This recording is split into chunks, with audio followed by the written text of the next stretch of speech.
Home Goods, she knows what time it is, okay? Home Goods is just, she's the it girl. Today we're talking about furnishing an apartment on a budget. Let me say, I am not a professional. I'm not an expert at this. I am just sharing my experience with buying things secondhand, thrifting things, doing this all for the first time on a very tight budget. I'm not gonna do like an apartment tour just yet. I'm not sure how comfortable I am with that for privacy reasons, but I do want to share the pieces that I'm most proud of. So this is the first time I've ever lived by myself. I've lived with other people before, but a lot of the time when I was living with people, they already had the furniture or like the bigger pieces that I didn't really have. So this is the first time I'm buying like everything brand new to me. I hope you enjoy the video, and hopefully, you know, some of these tips will help you if you're kind of in the same boat or you're looking to find a place and do it all on your own and you haven't done it before. Hopefully this video helps. So the first thing I want to talk about is creating your vision. Back in January, when I was planning this move, I was in a pretty bad financial situation and I didn't know how I was going to do this financially, but I planned for it anyway. And I started manifesting the place that I wanted and what I wanted it to look like and feel like. And so that was the first step. And so even before you worry about the money or worry about the financial part of it, start with the vision, start with the creativity, start with what your heart desires. And of course, the first thing you want to do is create a Pinterest board. I know none of this information is new. This is just me sharing my experience, but Pinterest boards are amazing. They're so amazing. You can get so many ideas on there. So I created a Pinterest board and I just started pinning anything that caught my eye. And I tried to narrow it down to each space that I knew I'd have to furnish. So my bedroom, the living room, the dining area, the bathroom. That made it easier to kind of narrow down my ideas, and then you can group them in Pinterest as well, which is really cool. I spent weeks doing that. I pinned so many things and I had all these great ideas, and it was important to me to pick things that really drew my interest and pick things that I really liked. But also the feeling that I wanted to have in my space. I wasn't just focusing on the stuff, but the vibe, the feeling, whatever you want to call it. What did I want my space to feel like? And so I tried to focus on that as well. And so when I started furnishing my place, I realized that the stuff that I chose on Pinterest, although I love that style of like, you know, clean, white, simple, minimalist, peaceful kind of vibe. I like it and I think it's beautiful and I can appreciate it for what it is. But for me, I just needed a little bit more. I needed a little bit more glam. It was a little too stale for me. I just wanted a bit more personality in my decor, in my space. So throughout the process of furnishing, I discovered that I'm a bit more vintage, art deco-y, modern kind of gal. Also, with this place being the first place that I moved into by myself, I'm on this like, you know, independent woman kind of journey, and it was important to me to make choices that maybe were a bit outside of my comfort zone. And I wanted this place to feel relaxing, feel peaceful, but also I wanted it to be fun. And so, for example, a little thing that I've incorporated into my space is pink, which pink is not my favorite color by any means, but it just kind of naturally happened where I was buying like little pink accents. So I have like this pink pillow on my couch. I have a pink vase over here. Some of my dishware is pink. A couple of things in my bathroom are pink. My hand towel is pink. And so it's just this like girly, fun little touch that I've incorporated into the space that I really, really love. I want the space to feel like me and to feel authentic to me. But also I'm trying to get out of my comfort zone a little bit and make some bolder choices that I wouldn't normally make. For example, this rug. I never would have thought that I would have chosen a black and white striped rug, but it's so fucking cool. I love it. I absolutely love it. And it's such a statement kind of rug, and I love it. It's so cool. Number 2 is be very, very clear on your budget. Be very precise on what you have to spend and what you want to spend. So I'm kind of a psycho with this. I make Excel spreadsheets for everything, But especially for this move, I was very specific about my budget. In my spreadsheet, I have every room as a column. So my living room, my kitchen, my bedroom. And before I moved, I put in every single item within each of those rooms that I would need to buy. And beside that, I looked up the price on Target or wherever I thought I could get it from, Costco, IKEA, and I put the price beside that. Or if I knew I was gonna buy it secondhand, I put the price that I was willing to spend on it, or that I hope to spend on it. This is definitely a great thing to do because it makes you very aware of how much things cost and how much you need to get what you want, basically. The important thing is to add everything in the spreadsheet just so that you're aware. And sometimes it balances out, and sometimes that's great, but sometimes it doesn't. The one thing I will say about a budget is to be realistic and be flexible. Sometimes things are gonna be more expensive than you think, and sometimes things are gonna be less expensive than you think. Number 3 is prioritize the necessities. So again, I was on a tight budget. I had to prioritize the pieces of furniture that I needed right away. So for me, that was a bed frame, that was a bed, a mattress. And I bought my mattress brand new. I would not recommend purchasing a mattress secondhand, unless you're getting it from like a friend or a family member that you know and trust. I personally would not purchase a mattress secondhand. So my mattress was brand new. I did not thrift that. But the bed frame that I got was off of Facebook Marketplace, and I got it for $80, and it retailed for like close to $300. I got really lucky with that, and that was my first, I think that was one of my first purchases after the mattress. Yeah, I think so. But a bed frame is a bed frame. You know, you can totally get that secondhand. That's not weird or anything like that. After the bed, I prioritized a dining set. So I got my dining set for $150 on Facebook Marketplace. It's a 6-person dining table. It's actually, you can make it 4 people or you can extend it and make it 6. So I just set it up as like a 6-person dining table because I have the space, and it looks more complete that way. And it's this adorable vintage looking dining set, and I had to have it. I thought the print on the chairs was so cool. I thought the white steel was so cool.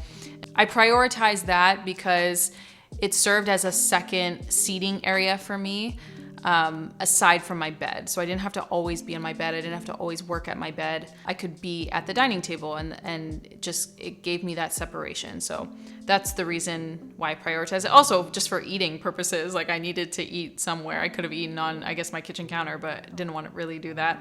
And the couch came along maybe like, well, okay. So because I had nothing, I prioritized certain things, but I did have to move kind of quickly because I didn't have anything. So the couch I went back and forth on for so long. You know, do I buy this brand new or do I get it secondhand? I was very nervous about buying a couch secondhand because of bugs, because of just, you know, it's fabric. And I will say with buying secondhand stuff, any furniture that's like fabric, you definitely want to be cautious of because of bugs, because of just it's other people's, you know, stuff that could be within the fabric. Obviously you can clean it, but that's totally up to you and your comfort level. But for me, I was very nervous about buying a couch secondhand. I went back and forth between buying a couch brand new and buying secondhand, and I just did not have the budget to buy a brand new couch. Couches are very expensive. Also, there's such a back order on like couches right now. Like you have to wait for months to get a brand new couch.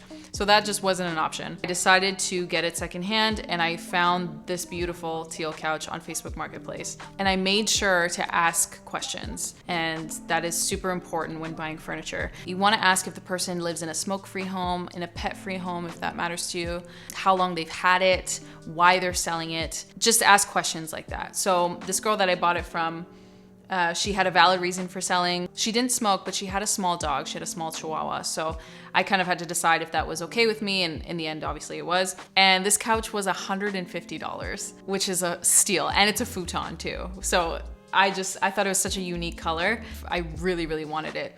But I had to decide, am I comfortable with this?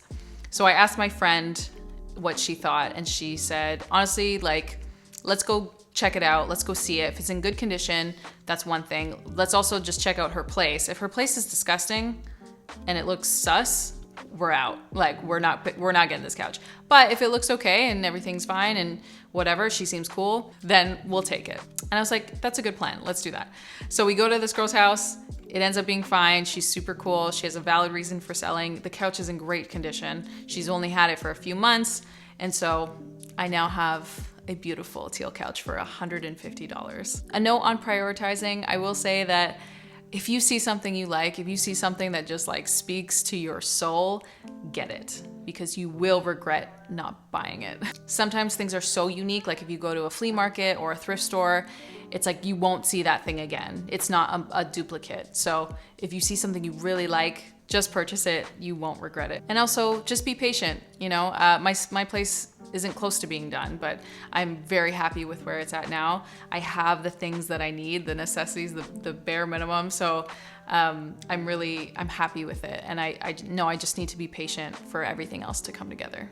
Don't rush purchasing things that, you know, you may not love just because you want to get things done. And I had to learn that lesson the hard way. You know, sometimes I purchase things just because I wanted it there. I wanted to fill the space, but I ended up returning things or whatever because I just didn't love it. So be patient. I'm learning to be patient with myself and my space. So, and number four is very important. I just want to stress being safe when you are buying secondhand. OfferUp, Facebook Marketplace, both amazing resources that can be so economical, and you know, it's great for the planet because you're buying secondhand. But I just want to stress being cautious when you do this. Obviously, you're meeting up with strangers, you're buying things from strangers, people that you don't know. If I ever went to go pick something up by myself, it was always during the day, and I always told a friend where I was going, the exact address, what this person's name was, just the info surrounding the exchange. And I only picked up a couple things at nighttime, but I always went with a friend, and just never do these things alone, I'd say, in general. If you can bring someone with you, always bring someone with you. As far as interacting with people, always be polite, always be pleasant, and always be attentive or engaged. If you really want something, you want to make sure you're on the ball and make sure you're messaging back quickly.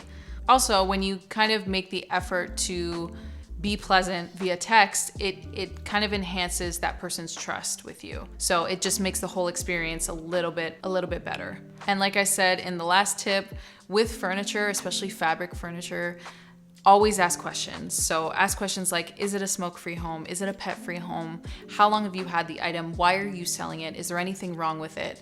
And most of the times when you ask that, like if anything is wrong with it or if it has any blemishes, people will be honest, because you know you're gonna show up there and see if there is a huge stain on something. So just make sure you ask those questions before you go and get the item. My chair in the corner here is from Goodwill, and it was kind of dirty when I got it, but it was $10. I could not leave it there. And so I was like, okay, it's a little dirty, but I couldn't leave it. I was like, I'll just leave it outside for 3 hours in the sun. I'll bleach it. I don't care. I just need this chair. So always disinfect things. I use like a Tide spray, or you can use like a Clorox spray for fabric, and that helps to just disinfect anything. Obviously, if you can buy furniture brand new or can buy things brand new, do it. Why not? But if you are trying to buy things secondhand and on a budget, it's just about having that discretion and being cautious and just being diligent. The things I did buy brand new are, for example, like these pillows I bought from Home Goods, stuff like dishware. I know you can go to Goodwill and get like pots and pans and stuff like that, but for me, it wasn't that huge of an expense to go to Home Goods or Target or Costco or IKEA to get a dish set or cups or stuff like that, cookware. That stuff I did buy brand new. And then stuff like art, like the girl behind me, she was $80 from where was she from? Home Goods. I got her from Home Goods. I thought that was a great price because she's in a beautiful frame. It has like a mirrored frame, and I just loved it. So I had to grab it because Home Goods is another place where you won't see that item again, probably. So if you like it, grab it and get out of there. As far as buying brand new from stores, the hierarchy of these stores would probably be Ross. Ross is cute. She's great, but she's more like, she has more clothes than Home Good stuff. Ross, I'd put her at the bottom. She's probably the most affordable as well. After Ross would be Marshall's, also fantastic. Then Home Goods, she's the queen. Home Goods, she knows what time it is, okay? Home Goods is just, she's it. She's the it girl, okay? And then Target or Target. Target can be expensive. Don't get sucked into Target at first because she can be a little bit more expensive. Also, Walmart is great too. I just don't have a Walmart close to me, so that wasn't really an option for me. But if you have a Walmart close to you, it's a great place to get affordable things as well. So in total, what did I spend? Let's see. My couch was $150. Also, with buying secondhand, there's no tax, which is great. My couch was $150. My rug, oh, I didn't talk about the rug. The guy who sold it to me on Facebook Marketplace, this carpet was brand new. And if you know, rugs are expensive, okay?